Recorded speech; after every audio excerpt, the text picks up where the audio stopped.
Advanced Wellness Center, where food become your medicine. Call 905-944-664. నమస్కారం, welcome to I dream. ధర్మ మార్గం with Vijitha కార్యక్రమానికి స్వాగతం.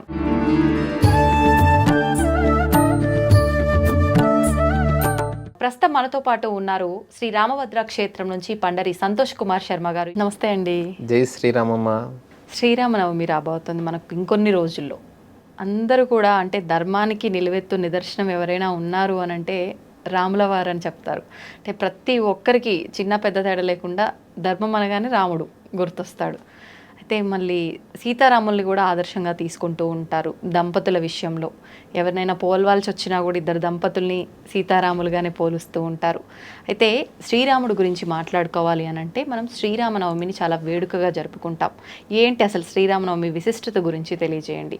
మనకు శ్రీరామనవమి అనగానే ఇంకొక విషయం ఏంటి ప్రత్యేకత అనంటే తలంబ్రాలు, స్వామివారి తలంబ్రాలు, ముత్యాల తలంబ్రాలు అని చెప్పి అక్కడ నుంచి తలంబ్రాలు మన ఇంటికి తెచ్చి పెట్టుకుంటే చాలా మంచిది అని చెప్పి తెచ్చి మనం ఇంట్లో పెట్టుకుంటూ ఉంటాము. పూజ గదిలో కానీ బీరువాల్లో కానీ ఇలా పెట్టుకుంటూ ఉంటారు.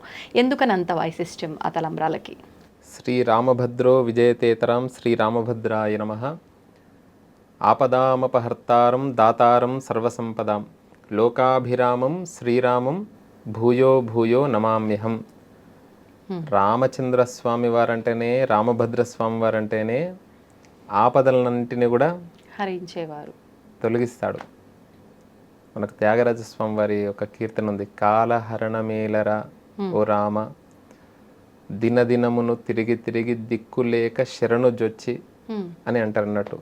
అన్నీ తిరిగి ఒకసారి రాముణ్ణి చూడగానే, రామాలయాన్ని చూడగానే, రామభద్ర క్షేత్రాన్ని చూడగానే ఒక ఆనందం అవుతుంది మనకు. అలా కాలము భగవత్ స్వరూపం కాబట్టి రామచంద్రస్వామి వారిని ఆరాధిస్తే సర్వసంపదాం. అందరూ అంటారు అందరు దేవతలు ఇస్తారు అని, కానీ రాముడు ఇచ్చేటువంటి ఐశ్వర్యం ఎవరు ఇవ్వరండి. ఓకే, ఎందుకని? రాముడు ఎవరమ్మా? రాముడు అంటే రాజు. రాజుకు ఏముందమ్మా? సంపద. ఈ రాజులు రాష్ట్ర కేంద్ర సంబంధమైనటువంటి రాజులనే శరణు జొచ్చుతూ ఉన్నారు. వీళ్ళను కాకుండా అసలైన రాజును పట్టుకుంటే రామో రాజ్యముపాసిత్వా,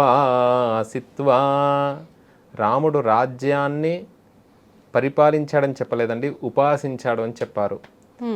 ఏ రూపకంగా రాముణ్ణి దర్శిస్తే, రాముణ్ణి ఆరాధిస్తే అలాంటి అనుగ్రహం కలుగుతుంది. ప్రధానంగా శ్రీరామ నవమి అందరికి రాముడు అనగానే సంవత్సరానికి ఒక్కసారి మాత్రము, రోజు అర్చిస్తారో ఆరాధిస్తారో తెలియదు కానీ శ్రీరామనవమి రోజు మాత్రము చిన్న పిల్లల దగ్గర నుండి పెద్దల వరకు కూడా అందరూ కూడా రాముడిని ఆరాధిస్తారు.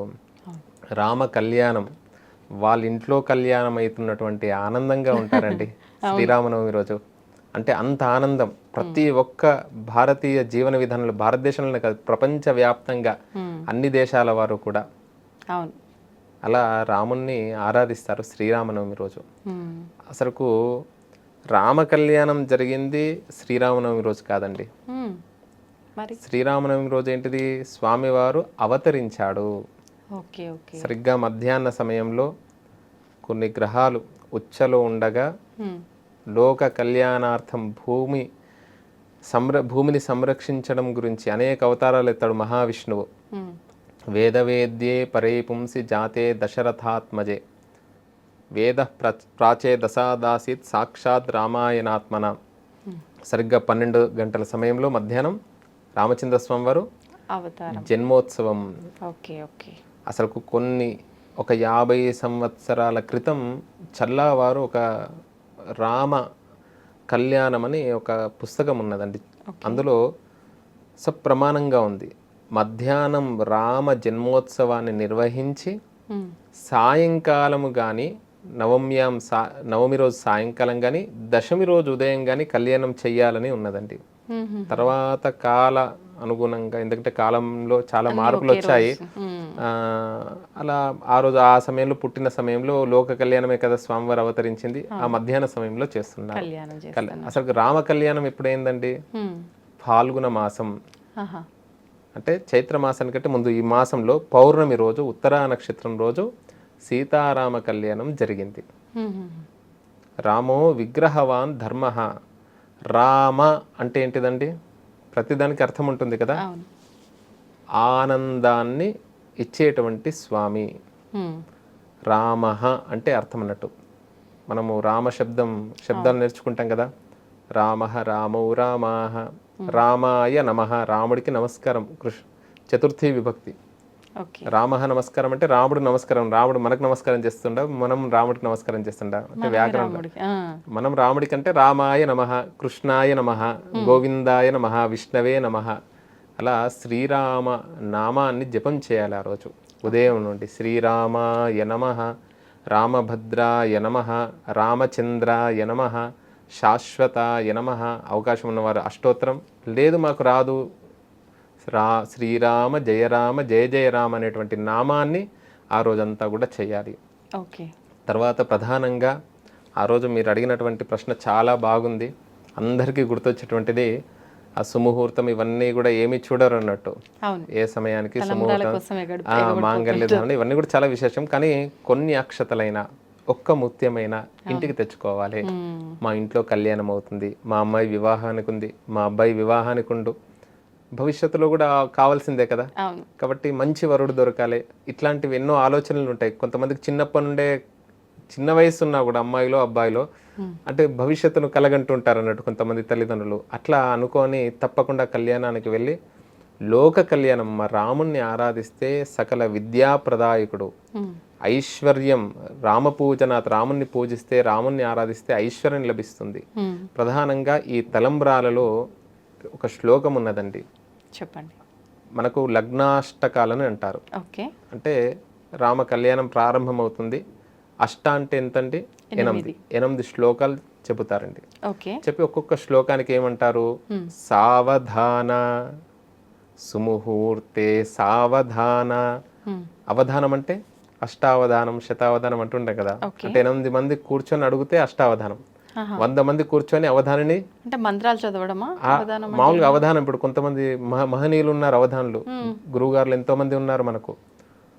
అవధాని అంటే గుర్తుకొచ్చేటువంటిది పండితులు అనా ఏంటి? నాగభూషణ శర్మ గురుగారు ఉన్నారు కదా, వారు మహాసహస్రావధాని గురువుగారు. ఇట్లా గరకపాటి నరసింహారావు గురువుగారు, ఇలా ఎంతో మంది అవధానులు ఉన్నారు. అంటే వీళ్ళు అవధానులు అంటారు అన్నట్టు. అవధానం అంటే ఎంతమంది ప్రశ్న వేసినా కూడా దానికి సమాధానం చెబుతూ ఉంటారు. అంటే మనస్సును సావధాన్ అంటుంటే, సరస్వతి శిశు మందిర్ విద్యాలయాలు ఉంటుండే కదమ్మా. అవును. అప్పుడు ఏం చేస్తుంటే సావధాన్ అంటే అటెన్షన్ గా ఉండండి, సుముహూర్తం అవుతుంది, జీలకర్ర బెల్లం పెట్టేటువంటి సమయం అవుతుంది, సావధాన్ అంటాం కదమ్మా. అలర్ట్ చేయడం. అక్కడ ఉండేటువంటి వారందరూ కూడా వివాహంలో ఆ సుముహూర్తం అయ్యే సమయంలో ఎవరికి వాళ్ళు మాట్లాడుకోమని చెప్పలేదు.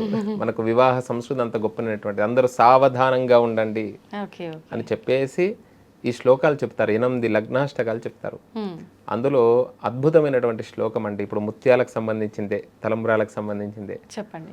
జానక్యా కమలామలాంజలి పుటే. జానకి దేవర ఎవరండి? సీతమ్మవారు. సీతమ్మవారు. అమ్మవారి చేతిలో ఎలా ఉన్నాయి? అంజలి పుటే. జానక్యా కమలామలాంజలి, అమల అంజలి పుటే యాహ్ పద్మరాగాయితాహ. చేతిలో ముత్యాలు ఉన్నాయండి. ఎలాంటి వర్ణంలో ఉన్నాయంటే అమ్మవారి యొక్క కాంతి చేతికి గోరంటాకు పెట్టుకుంటాం కదా, ఆ కాంతి చేత పద్మరాగాల వలె ఉన్నాయంట ముత్యాలు. అంటే ఎరుపు వర్ణంలో ఉన్నాయి. అలాంటి ముత్యాలు రాఘవుడి యొక్క శిరస్సు మీద, ఇక్కడ బ్రహ్మరంధ్రం అంటాం కదా, అలా పోయగానే జాలువారుతూ ఉండగా న్యస్తారాఘవమస్తకే చ విలసత్కుంద ప్రసూనాయితాః. రాఘవుడి యొక్క మస్తకం మీద నుండి జాలువారుతూ ఉండగా కుంద అంటే తెల్లగా కనబడ్డాయి. యా కుందేందు తుషారహార ధవలా యా శుభ్ర వస్త్రావృత అని సరస్వతి అమ్మవారిని ధ్యాన శ్లోకంలో చేస్తాం కదా, అంటే తెలుపుకు ప్రతీకలు అన్నట్టు. అలాంటి ముత్యాలు స్వామివారి యొక్క శిరస్సు మీద జాలువారుతూ ఉండగా యా ఇంద్రనీలాయిత, ఇంద్రనీలమనుల్లాగా మారాయంట. ముత్యాలు తెలుపువే, అలా ఇంద్రనీలమనుల్లాగా కనబడుతున్నాయి.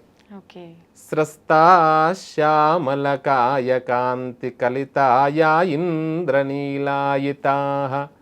ముక్త అలాంటి ముత్యాలు, ముక్త అంటే ముత్యాలు. ఓకే. శుభదా భవంతు భవతాం శ్రీరామ వైవాహికా.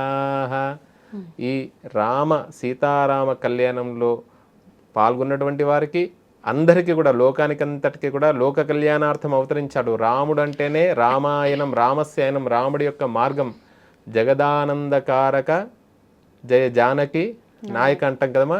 జగత్తుకే ఆనందకారకుడు అంట, ఏదో రూపం చేత కాదు, ప్రతి ఒక్కరిని కూడా ఆనందింపే చేసేటువంటి స్వామి రామచంద్ర స్వామి వారు, రామభద్ర స్వామి వారు, శ్రీరాముడు. అలాంటి ముత్యాలు అందరికీ కూడా లోకానికి శుభాన్ని కలిగించాలని ఆ భద్రాద్రి రామచంద్ర స్వామి వారిని, మన రామభద్ర స్వామి వారిని స్మరిస్తూ అందరికీ క్షేమం జరగాలి, లోకమంతా కూడా బాగా ఉండాలి. నవరాత్ర మహోత్సవములు, వసంత నవరాత్ర మహోత్సవములు అసలు ఉగాది మరుసటి రోజు, ఉగాది నుండి 9 రోజులు రాముణ్ణి ఆరాధిస్తారు. ఇంకొక విషయం ఏంటిదంటే అసలు అమ్మవారిని కూడా ఆరాధిస్తారండి. సంవత్సరంలో 4 నవరాత్రులు వస్తాయి కదా, అందులో వసంత నవరాత్రులు. జీవేమ శరదశతం నందామ శరదశతం, శరదృతువులో వచ్చేటువంటిది ఆశ్వేజ నవరాత్రులు. ఇప్పుడు వసంత నవరాత్రులు, ఆషాఢ నవరాత్రులు, గుప్త నవరాత్రులు ఎక్కడ మనకు మాఘమాసంలో శ్యామలా నవరాత్రులు. ఇప్పుడు ఈ వసంత నవరాత్రుల్లో శ్రీరాముడు లలితా స్వరూపం. కొంతమంది అమ్మవారి ఉపాసకులు లలితాదేవిని కూడా ఆరాధిస్తారండి. ఎవరైతే లలితాదేవి చిత్రపటాన్ని పెట్టుకొని అర్చిస్తారో, ఆరాధిస్తారో, అంటే ఒక గొప్పనటువంటి లలిత అమ్మవారు అంటే ప్రేమతత్వం, అనుగ్రహం. ఎందుకంటే నఖాకృత అంటే అమ్మవారి గోరు నుండి దశాకృతి అంటే 10 అవతారాలు వచ్చాయని చెప్పారన్నట్టు. కాబట్టి ఆ లలిత అమ్మవారిని ఆరాధిస్తే సకల దేవతలను కూడా ఆరాధించవచ్చు అని ఈ దేవి తత్వంలో కూడా చెప్పడం జరిగింది. అయితే అందుకని చెప్పి ఈ 9 రోజులు కూడా అమ్మవారిని కూడా ఆరాధిస్తారు. అమ్మవారికి సంబంధించినటువంటి ఉపాసకులు ఎవరైతే ఉన్నారో అలా, అంటే రాముని లలితగా భావిస్తూ ఉంటారు కొంతమంది. అంటే ఇవి కూడా ప్రాంతాన్ని బట్టి ఒక్కొక్క రకంగా ఆచరిస్తూ ఉంటారు కదా, ఏ విధానమైనా కూడా అంత అంటే మొత్తం ప్రపంచమంతా కూడా రాముడు అంటే రాముణ్ణి ఆరాధిస్తారు. మిగతా దేవతలు అటు ఇటు ఒక విధానంగా చేస్తారు, కానీ రాముణ్ణి మాత్రం అందరూ ఒకే రకంగా ఆరాధిస్తారు. ధన్యవాదాలండి. జై శ్రీరామమ్మ.